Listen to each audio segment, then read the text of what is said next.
নমস্কাৰ প্ৰিয় বন্ধুসকল, অন্য এটি ভিডিঅ'লৈ স্বাগতম জনাইছোঁ। আজি লৈ আহিছোঁ হুণ্ডাই গ্ৰেণ্ড i10 নিয়ছ হয়। এখন নিউ মডেল 2023 চনৰ গাড়ী, পেট্ৰল ভাৰ্চনত আছে, 1st অনাৰৰ গাড়ী। একদম শ্ব'ৰুম কণ্ডিশ্যন বুলি ক'লে ভুল নহ'ব। কালাৰটো আছে গ্ৰে কালাৰত, খুব ধুনীয়া হৈ আছে গাড়ীখন। আপুনি শেষলৈকে চাই থাকিব, মই ফুল ডিটেইলছ দি আছোঁ। বহুতে ভাল কণ্ডিশ্যনত থকা গাড়ী, খুব কমেই আহে এনেকুৱা ছেকেণ্ড হেণ্ডত। আপুনি চাই থাকিব শেষলৈকে। যদি আপোনাৰ দাম দৰ মিলি যায়, ডিছপ্লেত আহি থকা নম্বৰটোত কণ্টেক্ট কৰিব। আমাৰ তাত ৰিফাইনেন্স কৰাৰ সুবিধাও আছে। গাড়ীখন আপোনাৰ হৈছে 01FP5567 গুৱাহাটী ৰেজিষ্ট্ৰেশ্যন হয়।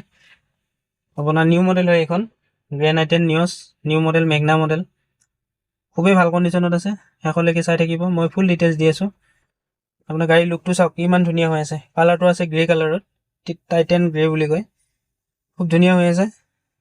যদি আপোনাৰ দাম দৰ মিলি যায়, আপুনি এবাৰ চাব পাৰে গাড়ীখন। যদি গ্ৰেণ্ড i10 নিয়ছ বিচাৰি আছে, আপুনি ল'ম বুলি ভাবি আছে, আপোনাৰ মই দৰ্জাৰ চিলকেইটা দেখাই দিছোঁ। প্ৰথমতে আপোনাৰ লেফ্ট ছাইডৰ ফ্ৰণ্টৰ দৰ্জাখনৰ চিলটো চাব। আপোনাৰ এইবিলাক কোম্পানীৰ চিলে, কোনো এক্সিডেণ্টেল ইছ্যু নাই। আপুনি ছাৰ্ভিচ হিষ্ট্ৰী পাই যাব, আপুনি চেক কৰাই ল'ব পাৰিব। কোনো এক্সিডেণ্টেল ইছ্যু নাই গাড়ী। আপোনাৰ লেফ্ট ছাইডৰ পিছৰখনো দেখাই দি আছোঁ, এইবিলাক কোনো এক্সিডেণ্টেল ইছ্যু নাই, পূৰা ফুল চিল আছে গাড়ী। বৰ্নেট, ডিগি, দৰ্জা চব চিল আছে। মই ডিগিটোৰ চিলটো দেখাই দিছোঁ, চাই থাকিব। এইবিলাক কোম্পানীৰ চিল হয়, সেইটো চিল এবাৰে আহে। কিবা যদি এক্সিডেণ্টেল ইছ্যু থাকে, এই চিলটো নাথাকে আৰু গাড়ীখনত। সম্পূৰ্ণ চিল আছে গাড়ী, কোনো এক্সিডেণ্টেল ইছ্যু নাপাব আপুনি গাড়ী। ফ্ৰণ্টৰ বাম্পাৰটো ৰাইট ছাইডত মই কৈছোঁ, অকণমান স্কেচ এটা আছিলে সৰুকৈ, মই কালাৰ কৰাই দিছোঁ। বাকী আপোনাৰ গাড়ী ক'তো ডেণ্টিং পেণ্টিং নাই। ডিগিটো আগৰ গ্ৰেণ্ড i10তকৈ ডাঙৰ কৰি দিছে, ডিগিৰ স্পেচটো। এক্সপেৰিটাৰটো আনটাচে হৈ আছে, আপোনাৰ ব্যৱহাৰ হোৱা নাই। মই ৰাইট ছাইডৰ দৰ্জাকেইখনৰ চিলকেইটাও দেখাই দি আছোঁ, চাই থাকিব। এই টায়াৰ কণ্ডিশ্যন চাব পাৰে, আপোনাৰ 50%ৰ ওপৰত আছে গোটেইকেইটাই। বাকী দৰ্জাখনৰ চিলটো চাব, এইখন আপোনাৰ ৰাইট ছাইডৰ পিছৰখন, সেইবিলাক একদম কোম্পানীৰ চিল হয়। কোনো এক্সিডেণ্টেল ইছ্যু নাই। আপোনাৰ ৰাইট ছাইডৰ ফ্ৰণ্টৰখন এইখন, এইবিলাক কোম্পানীৰ চিল হয়, কোনো এক্সিডেণ্টেল ইছ্যু নাই।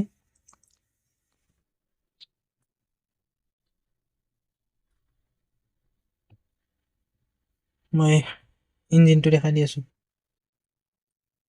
চাই থাকিব।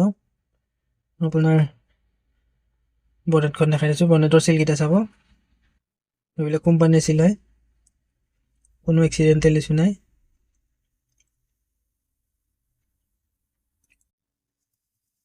সম্পূৰ্ণ চিল আছে বনেটো।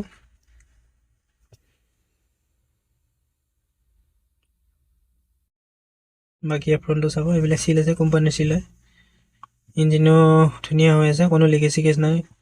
আৰু এইবিলাক হুণ্ডাই গাড়ী আপোনাৰ 30-40 হাজাৰ কিলোমিটাৰত একো কৰিব নোৱাৰে আপুনি চলাই, পেট্ৰল গাড়ী। এইবিলাক মিনিমাম 3 লাখ 4 লাখ চলি যাব লাগিব। আপোনাৰ এইটো চাব এপ্ৰন, এইবিলাক সম্পূৰ্ণ চিল আছে, খুব ধুনীয়া কণ্ডিশ্যনত থকা গাড়ী। যদি আপুনি ল'ম বুলি ভাবিছে, ল'ব পাৰে এইখন। মই ইণ্টেৰিয়ৰটো দেখাই দিছোঁ, আপোনাৰ 4 পাৱাৰ উইণ্ডো পাব, মিৰৰ এডজাষ্টেবল আছে, আপোনাৰ লক আনলক আছে। আপোনাৰ বাকী আপোনাৰ গাড়ী চলিছে আপোনাৰ 30,260 কিলোমিটাৰ। বাকী আপোনাৰ এয়াৰবেগ পাব, ষ্টাৰিঙত এটা আছে, আপোনাৰ ডেছবৰ্ডত এটা পাব, দুটা এয়াৰবেগ পাব। তাৰপিছত আপোনাৰ কোম্পানী ভিতৰত মিউজিক ছিষ্টেম আছে, AC হিটাৰ গোটেইখিনিয়ে আছে। আপোনাৰ ছিট কভাৰকেইটাও চাব, নতুন মেট লগাই দিছোঁ। বাকী ছিট কভাৰ নিয়া হ'লে বনালে নতুনে হৈ আছে, ফাটা ফুটা নাই। ইণ্টেৰিয়ৰ ধুনীয়া ক্লিন হৈ আছে, কৰাব লগা নাই, আপুনি একো কৰিব নালাগে। পিছৰ ফালৰ পৰা দেখাই দি আছোঁ মই, চাব। আপোনাৰ গাড়ীখনৰ 4 পাৱাৰ উইণ্ডো আছে। বাকী পিছফালৰ ছিট কভাৰো খুব ধুনীয়া হৈ আছে, নতুনে, প্ৰায় নতুনে হৈ আছে। লৈ আপুনি সলাব নালাগে, আপোনাৰ মই নতুন মেট লগাই দিছোঁ। আপোনাৰ ৰেয়াৰ AC ভেণ্ট পাব, ভাল কণ্ডিশ্যনত থকা গাড়ী। আৰু যদি আপুনি ল'ম বুলি ভাবিছে, ডিছপ্লেত আহি থকা নম্বৰটোত কণ্টেক্ট কৰিব। আমি এইখনৰ দাম ৰাখিছোঁ 5,45,000 টকা। গোটেইখিনি কাগজ পাতি কৰাই দিম, ইঞ্চুৰেঞ্চ, পলিউশ্যন, ট্ৰেন্সফাৰ। আপোনাৰ যদি ফাইনেন্স কৰিলে FI, ভেলুৱেশ্যন, হাইপ', এইবিলাক গোটেই আমি পে'মেণ্ট কৰাই দিম। ইনক্লুডিং থাকিব আপোনাৰ 545ত। আৰু যদি আপুনি আহে ফিজিকেলি চাই গাড়ীখন, কিবা এটা অন টেবল আপোনাক মিলাই দিম। আৰু যদি আপুনি ফিজিকেলি গাড়ীখন চাব বিচাৰে আহিব লাগিব মঙলদৈ পুনীয়া চনু অটো এজেঞ্চিত। আমাৰ ডিষ্ট্ৰিক্টটো দৰং হয়। আৰু যদি আপুনি লোন কৰাই ল'ব বিচাৰে তেতিয়াহ'লে আপোনাৰ অল অসম ফাইনেন্স হৈ যাব।